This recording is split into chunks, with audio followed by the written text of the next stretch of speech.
When I went to college, I had a PlayStation 2. How about two? Two. I had a PlayStation 2 that I was given when I was in high school, like in 10th grade. And the PlayStation 3 was about to come out, and I wanted to get a PlayStation 3. And there happened to be a business that specialized in selling like secondhand video game stuff in the town that I went to college in. And they were called Game King. And so I had this PlayStation. I had like over 100 games for it, and I decided I'm going to bag all this stuff up, and after class I'm going to go and I'm going to trade this thing in, get some money. I'll keep that money and I'll buy a PlayStation 3. Now that didn't happen. I ended up using that for gas money and other stupid things, but nevertheless, I show up to this establishment and I walk in and I'm like, I'm going to barter a deal. I'm going to walk out of here with $1,000 because every young man wants to be able to go back home and tell his dad or tell his friends that he wheeled and dealed and, came out on top. So I plopped my bags and my PlayStation 2 and all the stuff that comes along with it on the counter, which is like 4 or 5 Walmart bags of stuff. And the salesman comes out and he sees everything and he's kind of like, hey, I see a sucker right in front of me. And he asks, what can I do for you? And I said, well, I want to see if I can get some money for this PlayStation 2 and these games. And I had gone through all the cartridges and made sure that all the CDs were in there and they were turned the right way and everything. And so he asks me a follow-up question. So I had to go back for a second. I had done the homework. I'd cleaned everything up, made everything look nice, so I could possibly get more money. The guy then followed up with a question, and this is where everything goes to crap. Everything was going totally to plan up until he asks this question, and he says, he asked me, why do you want to sell it? Which is a totally valid question, well within his means and his rights to ask that.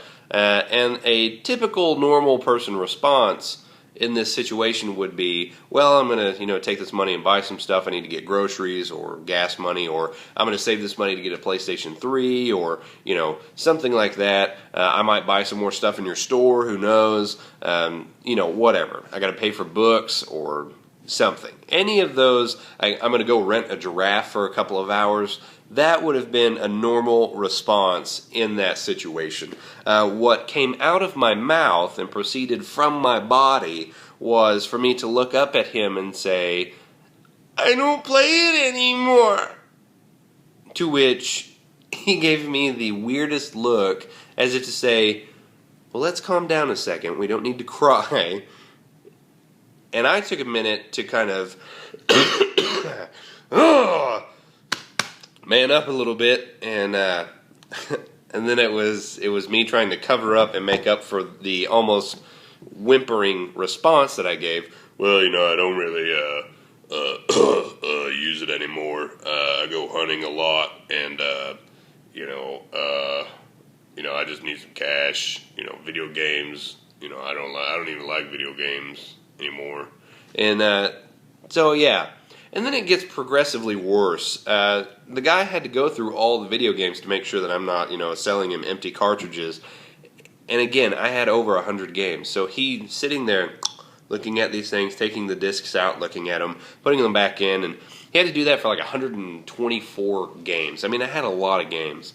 And that took about 20 to 30 minutes. So after this awkward exchange of, I don't play it anymore, I had to sit there trying to man up and re-establish my maleness as he awkwardly tried to shuffle through these cartridges as quickly as possible. Yeah, I got a little over 180, 190 bucks for the whole thing, so it wasn't that big of a loss. I got money, which was the original objective coming in. But, excuse me.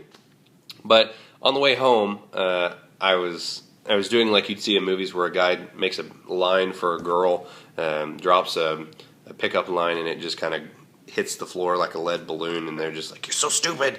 I did that the whole way home. I thought about what happened after I left. Did he go to the back? And everybody's just like laughing hysterically. Charles, I came back. You know that guy that just left? He almost cried when he tried to tell me that PlayStation 2. Did you see that? Did you hear that? And then, it's like this long-running joke. Well, the joke's on them because they shut down. Anyways, what's the moral of the story? I don't really have a moral for this story. There's no real point. I just think it's a hilarious thing that happened. Have you ever had a point where you wanted to say something to somebody in a very specific manner, and it came out nothing like you wanted it to? I can't be the only one that this has happened to.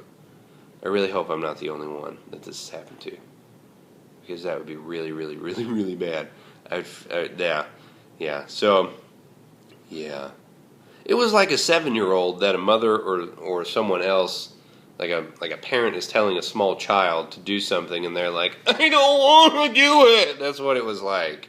And maybe I had some suppressed emotions deep down inside that I hadn't yet dealt with. Maybe I loved that PlayStation 2, and deep down inside, I just didn't want to get rid of it. Probably not. It's just, that's how I kind of think about it. My wife's home. She's here. So, I'm Clayton Delaney. I'm glad that you're here. I'm going to go eat lunch with my wife. Say hello, wife. Hello, wife. Oh, she's a comedian. Hello, wife. We'll see you guys later. Bye.